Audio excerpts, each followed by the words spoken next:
amin'ny alalan'ny ekipan'ny radio lafa no iarabako atsika rehetra mpiainony radio lafa ho atsika rehetra mihintsy ihany koa moa zany a tratran'izao taona vaovao 2020 sy 2020 izao efa maro ny firarintso izay efa natolotra ho anareo teto amin'ity onjam-peo ty a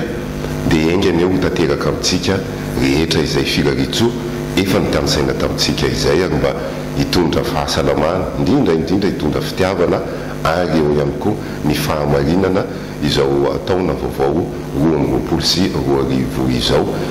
Sotra tompoko.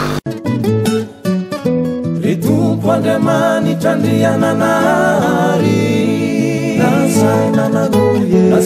manohy ary nandahorary ny zava-boary eran-tany izay mitory fitiavana laliny izany nomena ohatry ilay zanakao misaotre kaniasa ny sasatra teto aminay misaotre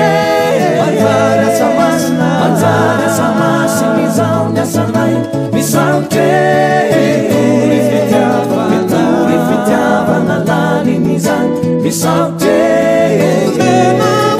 nomena ohatry ilay zanakao misaotre kaniasa ny sasatra teto aminay misaotre manjary asa masiny izao ny asanay misaotre